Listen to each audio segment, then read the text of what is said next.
The mountain stood before him, not of rock and earth, but of everything he had not yet done. Sam stared at the blueprint pinned to his wall, a perfect drawing of a perfect future. And he felt nothing but the heavy, cold weight of it all. His head hummed with the noise of it, the perfect plan, the perfect tools, the perfect first step that had to be just right. But the summit was invisible, lost in clouds of doubt. The air in the room felt thick. He could see the flawless final product in his mind, but the starting point was a mess of scattered tools and his own hesitation. It was too big. It was too much. He sat down, the chair groaning under the weight of his inaction. Then his eyes fell on a single, rough stone he'd picked up from the creek weeks ago, a small, solid thing sitting on the corner of his desk. It was not perfect. It was just a stone. And without thinking too much about it, he picked it up. The decision was small, almost insignificant. He would just move. He would start by carrying this one stone outside. The morning air was cool on his face. He walked to the empty patch of earth he had marked for his project. He stood there for a long moment, the stone feeling heavier now that he was at the place of beginning. The internal voice started immediately. This is wrong. Where does it even go? This isn't the right spot. The foundation has to be perfect. He felt the old pull to go back inside, to research more, to plan the exact coordinates for this first, crucial stone. But instead, he took a slow breath. 4 counts in. He held it for 2. The tightness in his chest was familiar. He breathed out for 6 counts, imagining the doubt leaving with the air. He looked down at the stone in his hand. It was rough. It had jagged edges. It was not the beautiful, smooth cornerstone he had imagined. But it was real. It was something he could hold. He shifted his gaze from the vast, empty space of the future project to the small circle of dirt right at his feet. He didn't need to build the whole mountain today. He just needed to place this one stone. The foundation didn't need to be pretty, it just needed to be stable. It needed to be started. He knelt down, the damp earth soaking into his jeans. He placed the stone. It settled into the soil with a soft, final crunch. It was crooked. It was imperfect. It was done. A small, quiet feeling bloomed in his chest. It wasn't excitement or grand triumph. It was simpler than that. It was the feeling of a rhythm beginning. The paralysis of staring at the mountain had been replaced by the simple, physical act of doing.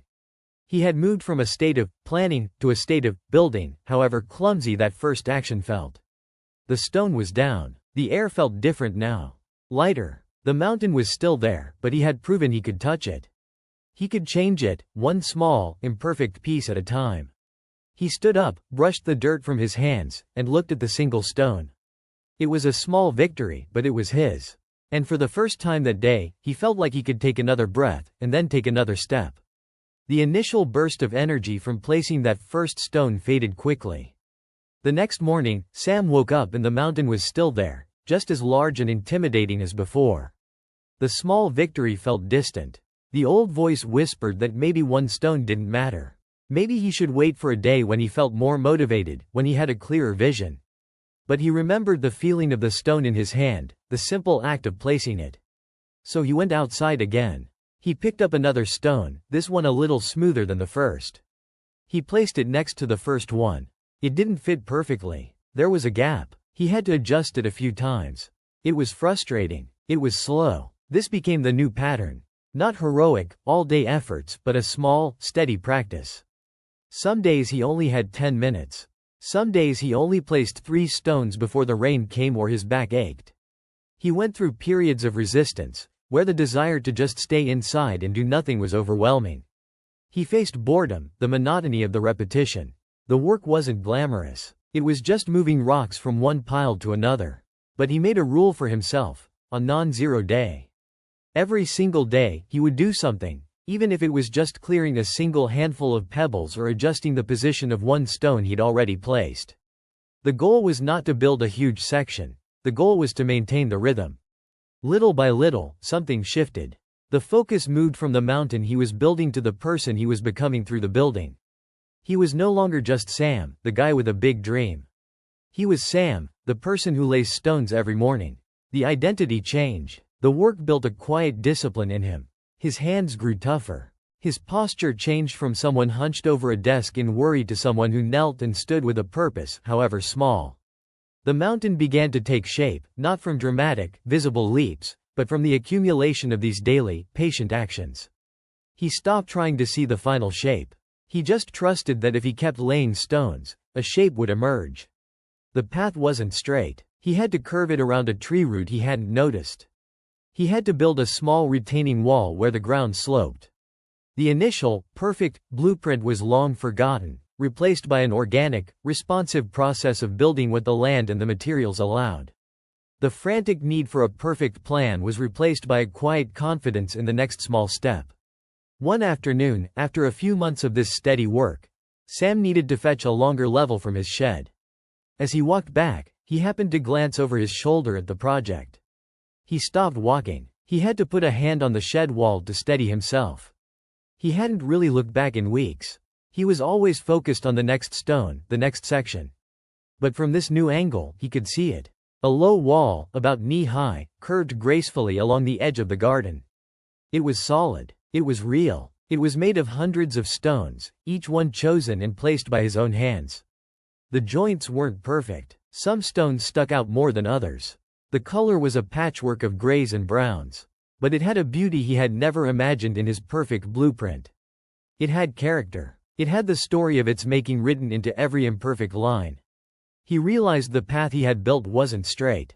It meandered. It adapted. The initial plan had been abandoned not as a failure, but as an unnecessary constraint. The real progress was in the laying of the stones, not in the dreaming of the summit. The summit was closer now, yes, but it no longer held the same terrifying power. It was just a direction. The value was in the work itself, in the person he had become by showing up each day. The quiet confidence that filled him now was nothing like the frantic energy he had started with. That energy was based on fear. Fear of not being good enough, fear of failure. This new feeling was based on evidence. He had evidence, in the form of this wall, that he could do hard things. That he could start with a single, imperfect action and build something lasting. He understood now that the mountain wasn't built all at once. It was built in the steady, patient work of today. The focus returned to the next stone waiting for him. He picked up his level and walked back to the wall, not with a grand plan, but with the simple intention to place the next stone well. The work was the point. The building was the journey. He knelt and placed the next stone. The movement was steady and sure. The mountain was not built all at once. It was built today, with this single action. What is the one small stone you can lay for your own project today? The path is not built by staring at the map. It is built by walking it, one small, steady step at a time.